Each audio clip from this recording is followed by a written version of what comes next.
Hello, my name is Jeff Cleaver, and I'm the Director of Programs at the Robert D. and Billy Ray Center at Drake University.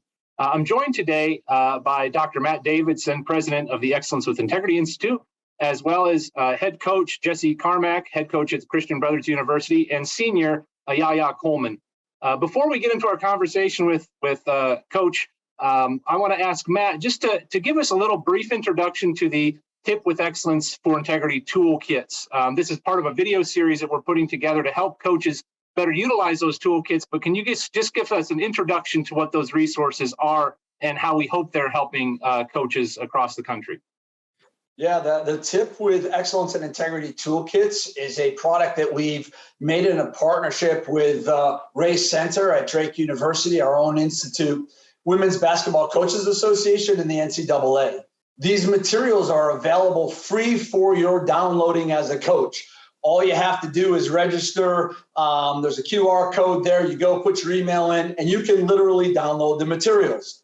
That's a great thing. What we're trying to do in this partnership is to put state-of-the-art materials for developing your culture at the fingertips of coaches.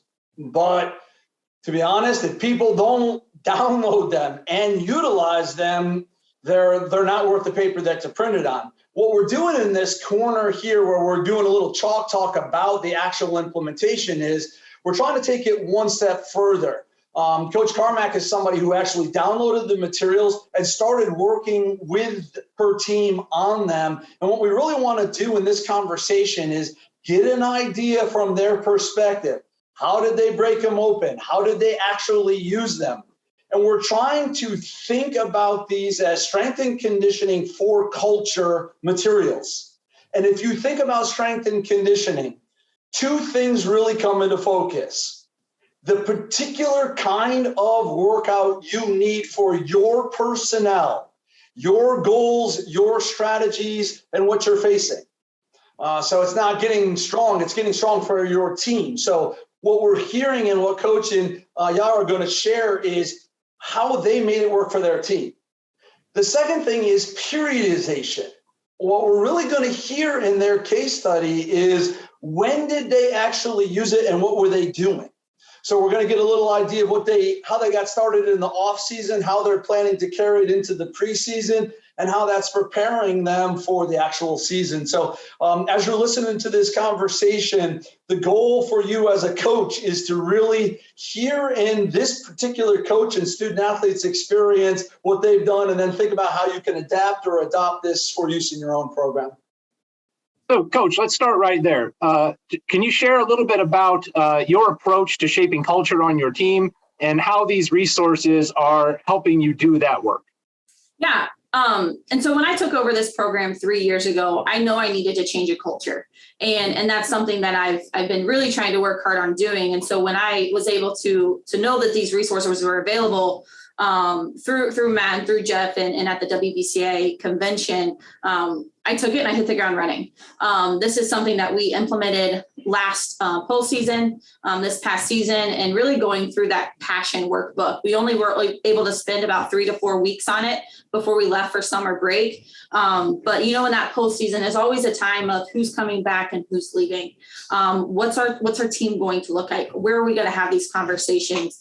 And I can honestly say that we returned all 14 players from our roster from last year. And I think it's because of the conversations that we have, not only on a weekly basis during our meetings when we go through the program, but also our daily conversations. So this is something that we talk about daily and a certain exercise that we do daily within our program. And I'm really excited to continue working through this workshop this upcoming season. So a couple quick hitters there. One thing I think that's really important is customization. You're talking about a program that you've been leading for 3 years, not 30 years, not 5 years, not 10 years. And so as you're thinking about the use of them, and then this idea that you're trying to shape and change the culture that was to be the culture that you have. It's a small thing, but there are 3 toolkits that we've created, but you really homed in on one of those. The passion toolkit is where you worked on them and where you found your entry point. And we want to emphasize that. Like, you don't have to do all 3. Find the one that speaks to you. Pick it up in the spot that speaks to you. And then I think this idea that you had the 3 to 4 weeks that were sort of at the end of what would have been your 2022 school year. That's the 3 or 4 weeks where you really began the work. So part of how you got into it. Now, say a little bit about, and if you want to have Yaya weigh in here a little bit, say a little bit about how you got the thing started, what tool did you work with? What from that toolkit are the things that you started and how did it go? Yeah, so I'll start and I'll let Yaya chip in, but we talked a lot this year and really towards the second half of the season of why do you play? And playing for the love of the game, the love of each other, and just a lot of the respect and love of competition. And so that's why we started with passion, because we had talked so much about playing with love and loving the game and working through mistakes and not having to be perfect. But if you do things out of love of your heart, good things are going to happen and we're going to come together. And so when looking at the 3 workbooks, passion was, going through and I'm like, passion, this is it. This is what we've been talking about all season, but we use the word love. And so I can kind of let Yaya talk a little bit about what that meant to her as a student athlete these last 3 to 4 weeks during the post season. Yeah, Brian. So just to piggyback off of what Coach was saying, fashion is a really, really big thing here at Christian Brothers. And to be literal and talk about the first time we actually did it, I remember because we actually had weights. And Coach was like, yeah, no weights today. You'll come meet me in the meeting room. And we was all like, okay, no weights, But to see that she would cancel weights for us to do something like this, I knew that it would be impactful for our team. And I knew that she really cared about it. And I knew that it was something that was important to her because obviously she canceled weights for it.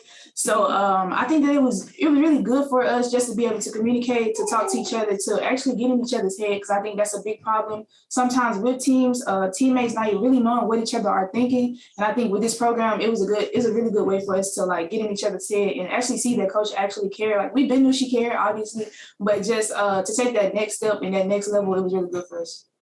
Yeah, this is so important what you're describing, and incredibly practical, simple but not easy. And I think if folks can hear what they're saying, one, Coach, you're talking about this idea look, we went and we looked for what matched to where we were, and this idea of passion. Now you're not just simply adopting the word passion, but you're using it as a way of deepening your idea that you've been teaching about love of the game, love of each other, and in particular, love of competition. That's what the work is going after.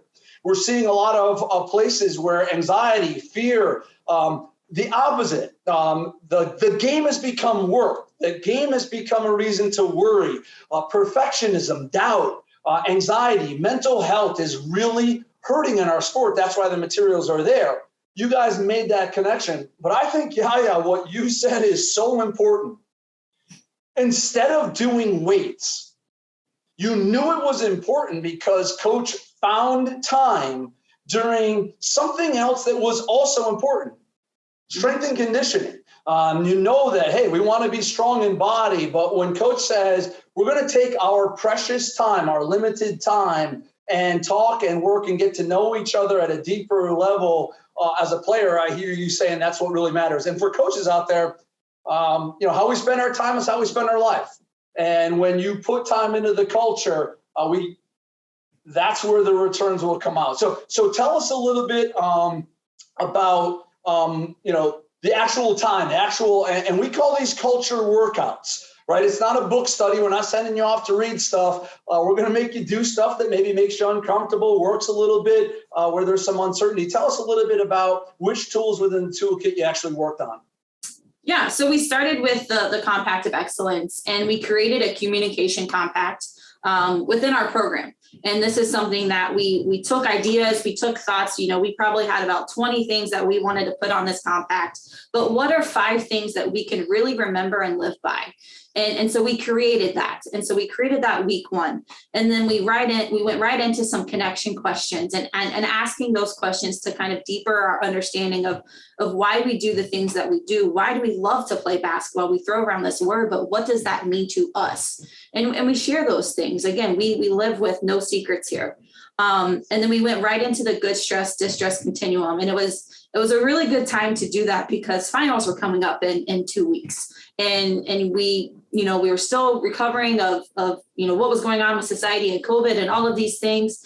And then we went right into, after that, the mindset reflection and being able to go from a fixed mindset to a growth mindset. But I think the one exercise that really resonated with them the most was the good stress and distress continuum, and something that we implemented every single day after we did the activity. And I can kind of let Yaya here tell you what we did and what we continue to do as a program as we start preseason next week.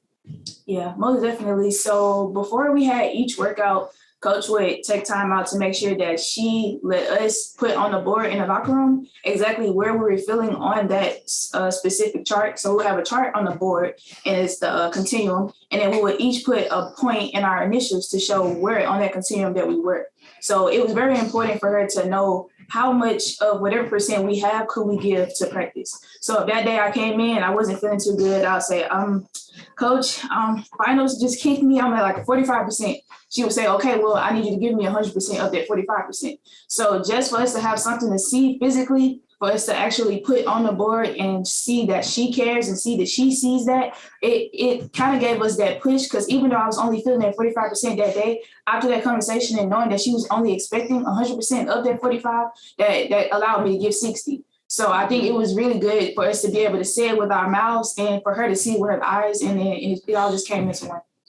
And I would tell them how I was feeling. I tell them reality, I'm not going to feel 100% every single day.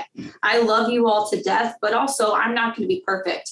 And we have a lot of those conversations. And I think it's important for them to know where I am and for me to own up to mistakes that I've made. And so I'll tell them, hey, I'm feeling about 85%. I get it. I had this going on. I had this going on today. I was running around doing this today, but I'm here. I'm present with you, and I'm going to give you everything I have of that 85%.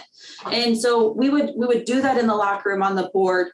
And then we would come to talk about it before we went into a workout. We'd go around the room. And so, yes, they were able to see it, and we created our own continuum.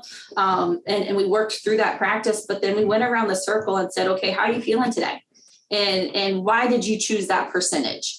And just knowing the reason why deepens our relationship with each other. Sometimes you may not realize this person has going on, or I don't have to guess where Yaya is today. They don't have to guess where I am today. And that, I think that really has brought us closer in something that now we have every single day. Hey, this is what we're going to talk about because it's important. That 5 minutes is our warm up to practice. Yeah, and I'll just jump in real quick. I think the fact that you both keep referring to, we're doing this every day, there's consistency to it, is really, really, really critical. There's Pete Carroll, the head coach of the Seattle Seahawks, talks about if you're not coaching your values every day, then they're not really your values. It's just stuff that you say. But if you really do value it, it's something that you do spend time on, you do put focus on, and that consistency is often where the magic happens. It is the acknowledgement that this does matter. It's the acknowledgement that this is important to us. And it's where the muscle gets stronger. If you do it once and never do it again, then you're probably not going to see the improvement that you want. Yeah, and I think this idea, we're talking about going all in. We're talking about toughness. It's a world where we want to compete at a very, very high level, but there's that adage that says you're not tough alone. So can you talk a little bit about, as Jeff saying, if it's an event, a one-time thing, we talked about it, great, we got it out there, we check it off the list. If it's part of our culture, we're trying to create that collective safety, that collective trust. Can you explain a little bit more from your perspectives how you think the offloading of what's inside, what I'm feeling, good stress, how that starts to create a kind of collective safety and trust where you feel safe, ready, capable to go all in? What do you, from a team and from a coach's perspective, what differences did you notice once you put this habit into play? Yeah, I can go in and just say it was a huge difference. I'm just start there. I feel like before we implemented the program, kind of like me knowing that I wasn't gonna have a good day, it was like she's like, okay, I gotta get it together. I gotta pick it up. Like I gotta really try to obviously I'm going to try to figure it out regardless, but it was more stress to figure it out. But now knowing that when I come in, I know it's going to be a chart on the board for me to put how I feel. And I know that coach is going to ask how I feel. And I know I'm going to have the opportunity to explain why I feel the way that I feel. It relieved a lot of stress for me personally, just feeling like, okay, I'm not having the best day, but I know she'll understand. And I know my teammates understand. I know I have the opportunity to tell them why I feel this way. So it definitely helped me out tremendously. And I think it built trust. So Yaya's not feeling good today. Okay, Jeremiah, I've got you today. Like, yeah, I've got you. I'll pick you up. Lean on me. And we talked about those things too, because this is a we over me. We're not in this alone. And we all are going through something, and just being able to really embody that family culture, family atmosphere that we've built here. And then for me as a coach, Yaya talked about it. She would come in and say, I'm only feeling 45% today. I just had this test going on. I've got this test after practice. I can tell them all as much as I want to say, okay, well, you're here for an hour. I need your sole focus to hear. That's not realistic. They're going to think about something else. I'm going to think about something else. And so being able to have that conversation, I would get 60 to 75% out of Yaya, even though she told me she could only give me 40. And so I saw just improvements physically, mentally, and sharpness because we communicated and we talked to each other. And I think that's just been so important. And that's really what's helped kind of shape this. But again, this is something that we have to do on a daily basis. Yeah, let me a quick research sort of connection here. When we're talking about toughness and we're talking about passion, it's a strength until it becomes a weakness. And so your drive and your competitiveness and you're wanting to tough it out. Yeah, you even said it's on me. I know I'm not okay, and I'm trying to will myself to bring it today. Steve Magnus in his new book out there, Do Hard Things, is talking about the idea of the old kind of fake toughness. We act tough and we look tough and it's this big facade. And what he is describing as the process for real toughness is what you're doing. You get in touch with what's inside. You name it and articulate it for the others around you. And then you decide how you're going to respond. And the idea that, we can respond by saying, I got your back. You don't need to be heroic today. It allows you to then bring more than you have. So when we talk about this idea, we over me, that's one of those things that coaches might say. If it's just what you say, but not what you experience every day, that will actually reduce trust. We over me, yeah, right. No one even knows that I just struggled with my test and I'm not feeling this and I'm struggling. So it's very, very subtle what you guys are working on, but also very, very research-based in terms of psychological safety, good stress and distress, recognizing what's going on, discerning that, naming it, and then being strong together. You mentioned also the use of, the growth mindset tool, where we talked about in the chapter, we talked about this idea of the things that trigger growth and fix the mindset. Those are challenges, effort, mistakes, and feedback. 4 things that commonly happen in any kind of a team setting that get triggered, where if I'm tired, if I'm sad, if I'm feeling boxed in, I can really go to a fix. Can you just talk a little bit about how you utilize that growth mindset tool in the light of what you're doing with the good stress, distress?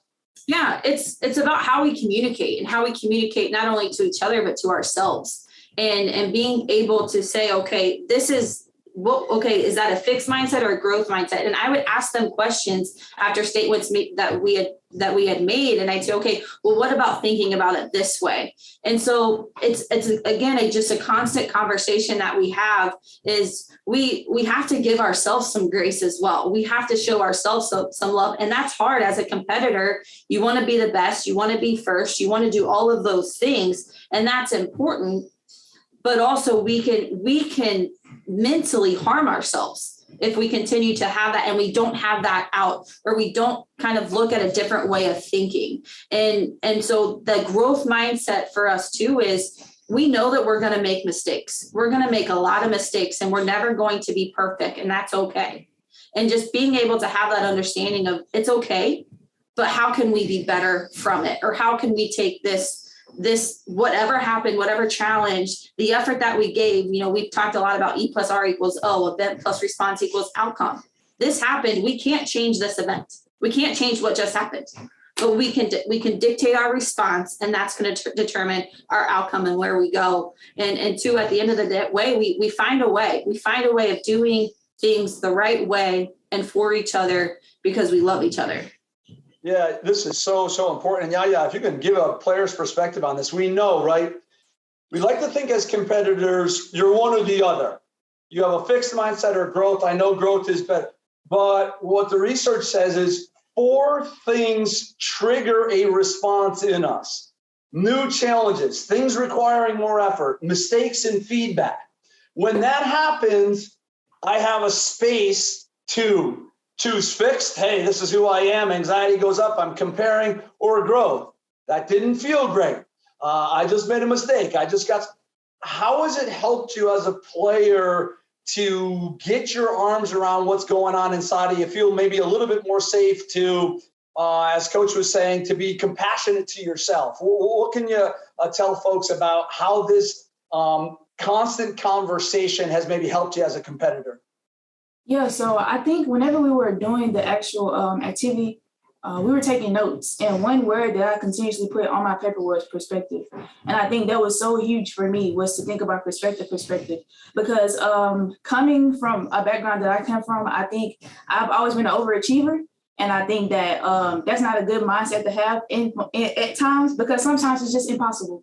It's a lot of things that you can do, and there's a lot of things that you cannot do. And I think that going through this program and thinking about perspective and having that growth mindset was huge for me, because I can think about when I first got here a year ago, because this is my second year. When I first got here a year ago, we had a conditioning test. It was not good for me. It was not good for me. And I could be that person that says, we have one tomorrow actually at 12:35. And I could be that person that says, well, last year I didn't make it. So, I know I'm not going to make it this year. But now with that growth mindset, I can think like, okay, what can I do to be a little bit better than I was last year? So I think this program definitely helps me with perspective, because, okay, I'm thinking I didn't make it last year, but it's a lot of people who's thinking like, okay, she could have did better, or I could have did better. And me thinking that little 1%, being a little 1% better, it helps me with that growth mindset. So I think this program definitely gave me a different perspective on everything. Yeah, and let me just connect what the culture is developing in your habit with what the research, for example, Magnus's book on Do Hard Things is saying. Instead of just powering through and grinding it out and acting as if we're tough, what the research says is giving ourselves some space to name, and what you're saying is rename.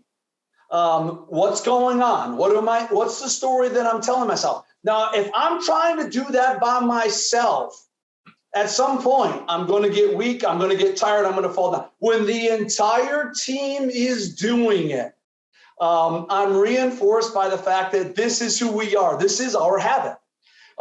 I would say, if I had to capture from what you were, the words you're using and sort of a grounded theory approach, constant conversation.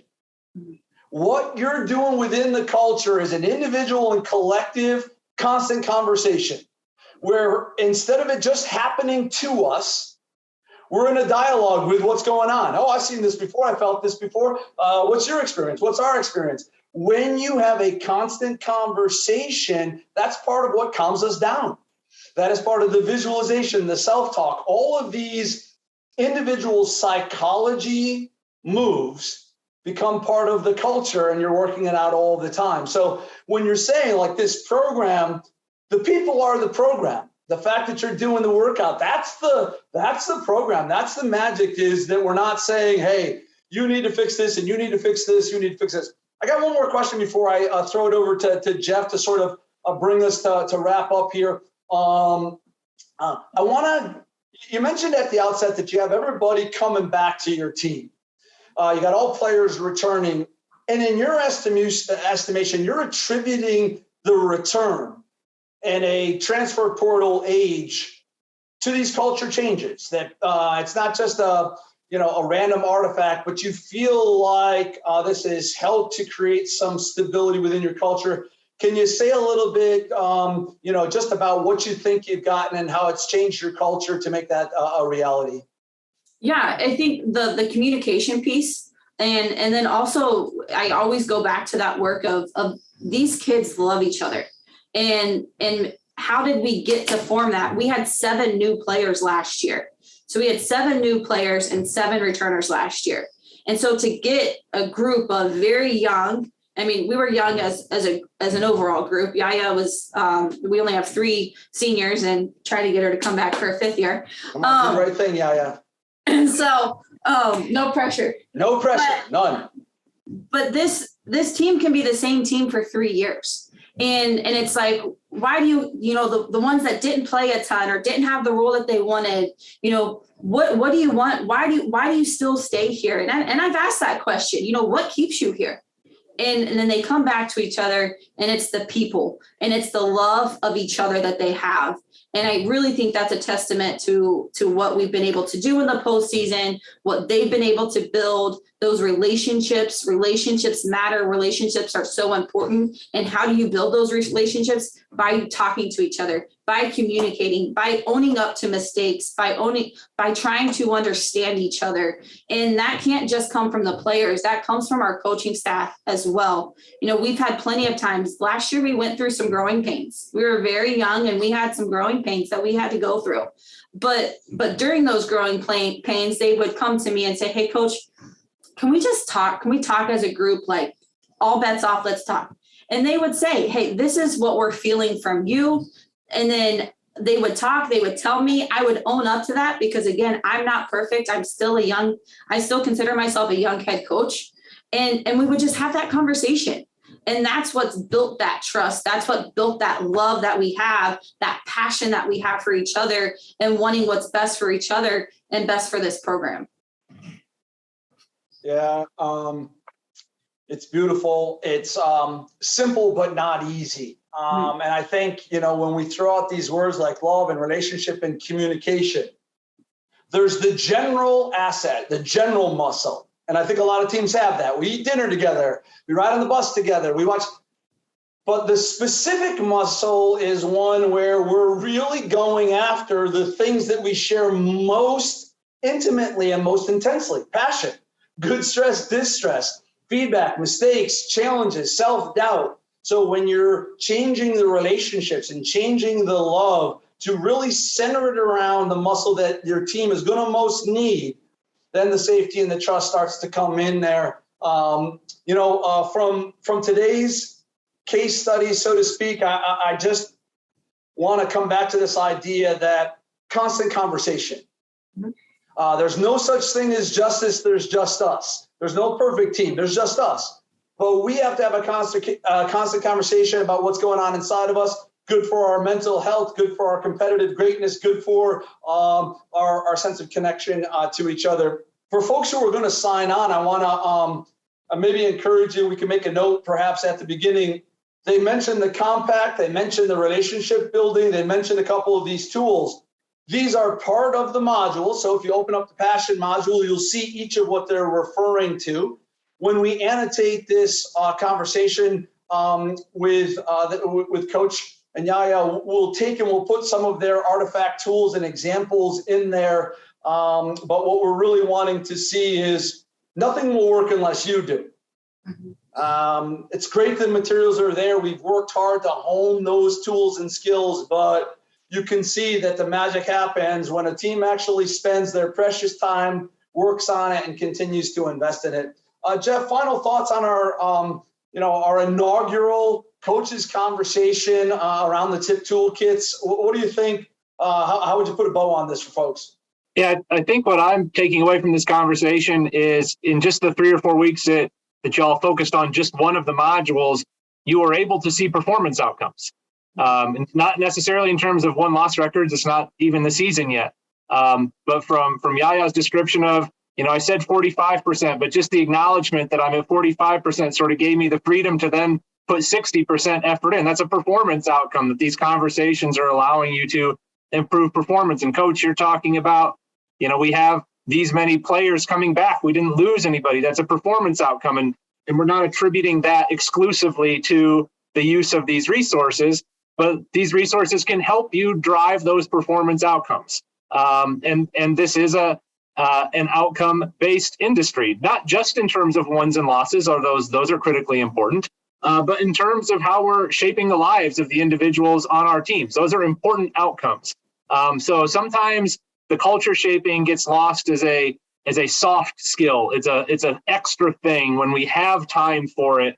But what I heard in this conversation today is that this is critical, that this helps us do our absolute best. It helps us maximize our potential as individual people and maximize our potential as a collective, as a team as well.